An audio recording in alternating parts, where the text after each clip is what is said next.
कि धान जिससे चावल बनता है ये कोई कलर करके नहीं आया है, वो गांव का चावल है। आप देख सकते हैं, अगर माननीय मुख्यमंत्री अगर खा लेंगे तो हम लोग आंदोलन करना छोड़ देंगे।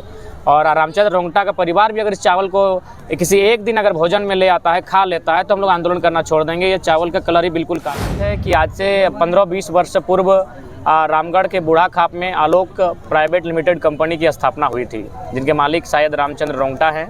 और उस कंपनी का प्रोडक्शन का काम था, उसके मैन्युफैक्चरिंग का काम था, लकड़ी का काम था। लेकिन धीरे धीरे वो आयरन और बहुत तरह के कार्य करने लगे और फाइनली उस कंपनी से प्रदूषण बाहर आने लगा। उनके अपशिष्ट पदार्थ गाँव में आज छोड़े जाने लगे। उसी क्रम में क्या हुआ, सबसे पहले हमारा जो सबसे मूल होता है वो है धान, जिसके कारण हम लोग जिंदा है। हमारी जो सबसे प्रमुख फसल है झारखंड की धान, जिससे चावल बनता है, ये कोई कलर करके नहीं आया है, वो गांव का चावल है। आप देख सकते हैं, अगर माननीय मुख्यमंत्री अगर खा लेंगे तो हम लोग आंदोलन करना छोड़ देंगे। और रामचंद्र रोंगटा का परिवार भी अगर इस चावल को किसी एक दिन अगर भोजन में ले आता है, खा लेता है, तो हम लोग आंदोलन करना छोड़ देंगे। ये चावल का कलर ही बिल्कुल काला हो चुका है। मुझे लगता है आप अनुमान लगा सकते हैं कि कितना पीड़ादायक स्थिति में गांव के लोग हैं। उसके बाद क्या हुआ कि हाल ही फिलहाल 2-3 महीना पूर्व नीरज महतो नामक एक 8 वर्ष के छोटे भाई समान उनकी कैंसर के कारण देहांत हो जाता है। अगर आप उसकी तस्वीर को देखेंगे तो मुझे लगता है आपको बहुत इतना गुस्सा आएगा कि लगेगा कि हम इस सिस्टम को क्या करें, इसके साथ क्या व्यवहार करें। आपको बहुत गुस्सा आएगा। जितना बड़ा उनका फेस था, यानी सर माथे का जितना बड़ा फेस था, उससे बड़ा था आपको उसका घाव। तो बहुत कष्टकारी जीवन को अभी जी रहे हैं फिलहाल बूढ़ा खाप के लोग। उसका कारण है जो आलोका स्टील लिमिटेड कंपनी है, उसका जो प्रदूषण बाहर आता है, जिस कारण उसके बाद अभी जो क्या है कि वो पेड़ों की भी कटाई कर रहा है, यानी ज़मीन का और अधिग्रहण करना चाहता है, विस्तारीकरण करना चाहता है। जबकि उस कंपनी को सीमित रखना चाहिए था, उस कंपनी को नियंत्रण में रखना चाहिए था, लेकिन अब वह विस्तारीकरण कर रहा है। मैं बाकायदा आपको लिस्ट सुनाना चाहूँगा, हालांकि कम समय में उन्होंने शायद बहुत लिस्ट को तैयार किया है। इसमें दो लोगों की टीबी से मृत्यु हो चुकी है, बिकेश्वर मुंडा और झमन यादव, दोनों मात्र 42 और 48 साल की आयु के थे। उसके बाद टीबी से फिलहाल 2 लोग और ग्रसित हैं और मैं आपके प्रार्थना करूंगा कि उनके साथ ऐसी घटना ना घटे। दीपेश्वर भूया और मनोज मुंडा जो 45 साल और 35 साल की आयु में है, वे भी टीबी से ग्रसित है। कारण क्या है? प्रदूषण। कैंसर से रोशन कुमार पीड़ित है, मात्र 5 साल उनकी आयु है। दिल की बीमारी से विजय कुमार महतो ग्रसित है, जिनकी उम्र मात्र 32 साल है। और अंजनी कुमारी है, जिनका ब्लड ही नहीं बन पाता है, मात्र 4 साल की छोटी सी मासूम गुड़िया है। आगे हैं नीरज कुमार महतो, जो तो काफ़ी हाईलाइटेड मामला था, मात्र 8 वर्ष की उम्र में कैंसर से उनका डेथ हुआ था। फिलहाल और एक बहन है तेजलाल मुंडा की 3 साल की बेटी लक्ष्मी कुमारी, जो कैंसर से ग्रसित है। मुस्कान कुमार महतो हैं, उनके 3 साल का बेटा है प्रीतम कुमार, जो आंख से उसको दिखाई नहीं देता है। चूँकि आंख से दिखाई नहीं देता, इसका मतलब जो प्रदूषण में हवा में जो प्रदूषण फैला है, जिस कारण आंख में असर होता है।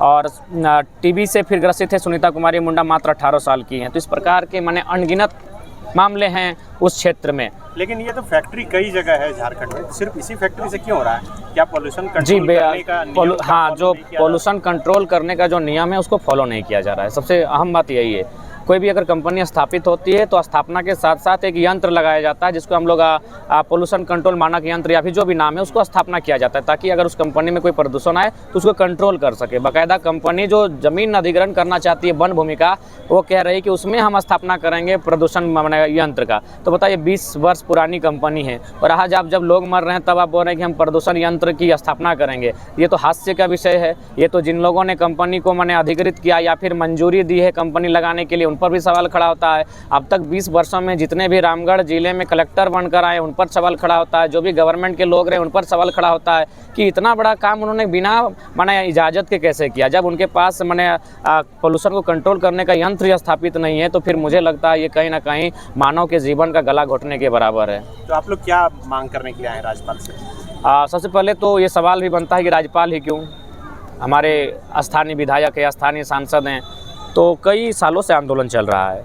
और फिलहाल जो डीसी मैडम है रामगढ़ ज़िले की, अगर बूढ़ा खाप की दीदी लोग पहुंच जाती है और बस इतना परिचय देती है कि हम बूढ़ा खाप से आए हैं, तो सुने डीसी मैडम कुर्सी से उठकर निकल जाती हैं। तो जो प्रशासनिक लोग हैं, जिनके सक्षम अधिकारी हैं, उन्होंने हमारी बात नहीं सुनी, ना उन्होंने हमारी बात को मानी। और जैसा कि सभी जानते हैं, मुख्यमंत्री रहें, सांसद रहें, विधायक रहे, वो चंदे से चुनकर जाते हैं। हालांकि ये कठोर बात कह रहे हैं। और राजभवन होता है, राज्यपाल होता है, कहीं ना कहीं इससे अछूते हैं। तो इसलिए हम लगता है कि गरीबों की दर्द, असहाय, पीड़ित, लाचार, बेबस जो लोग हैं, जिनके माथे पर जो लकीरें हैं वो साफ बता रही है कि अपनी ज़िंदगी से कितना परेशान हो चुके हैं। कई लोग तो दादी लोग बोलती है कि हम लोग धरना पर बैठ कर अगर मर भी जाएंगे और आने वाली पीढ़ी को अगर इंसाफ मिलता है तो हम लोग को मरना पसंद है। ऐसे भी 60-70 साल की आयु पार कर चुके हैं, आने वाली पीढ़ी के लिए लड़ाई है। तो राजभवन हम लोग इसलिए आए हैं कि ये राष्ट्रपति के स्वरूप में राजभवन में राज्यपाल कार्य करते हैं, हमारी जो समस्या है उसको सुने और निदान करें। क्योंकि जो विधायिका हैं उनसे लगभग हम लोग टूट चुके हैं, उन्होंने हमेशा हमें धोखा दिया है। तो इसलिए आज राजभवन राज्यपाल से मिलने की इच्छा लेकर आए हैं ताकि उनको अपनी फरियाद सुना सके, अपनी दर्द और पीड़ा से उनको अवगत करा सके। और उनसे उम्मीद भी करेंगे कि भारत लोकतांत्रिक देश है, लोकतांत्रिक मूल्यों का गला ना घोटा जाए और अविलंब अपनी शक्तियों का प्रयोग करते हुए इस निर्णय का पारित किया जाए कि जो बुढ़ाखाप में जो आलोक प्राइवेट लिमिटेड कंपनी स्थापित है, या तो उसे बंद किया जाए या फिर उसे प्रदूषण का जो मानक होता है उन मानकों पर, मापदंडों पर खड़ा उतरने का सख्त हिदायत दिया जाए। आज से तो विधानसभा का सत्र भी शुरू हो गया, तो आप नहीं चाहें कि वहाँ तक आवाज़ पहुँचे आप? हाँ, निश्चय हम लोग बाकायदा चाहेंगे कि हमारी आवाज़, हमारी बात विधानसभा तक पहुंचे। विधानसभा के प्रश्नोत्तरकालीन सत्र में इसका प्रश्न भी किया जाए, इस बात को रखा जाए, ताकि हम लोग चाहेंगे कि इसका समस्या का निदान जल्द से जल्द हो। ये कोई ऐसी समस्या नहीं है जो आप साल भर 8 महीने खींचेंगे, ये लोगों की जीवन का सवाल है। लोग मर रहे हैं और लिस्ट है, बाकायदा लिस्ट है। अभी 2-3 बच्चे भी ऐसे हैं जो मुझे लगता है अगर उनका इलाज समूचा ढंग से नहीं हुआ तो आने वाले 6 महीनों में, साल भर में आपको पुनः एक घटना मिलेगी कि उस कंपनी के प्रदूषण के कारण 9 बच्चों की मौत। तो अभी सुन रहे थे आप जयराम महतो को, और उनके बारे में आपका क्या राय है आपको कमेंट करके ज़रूर बताएं। बाकी वीडियो में बने रहिए, बाकी और सभी इन्फॉर्मेशन आपको देते रहेंगे।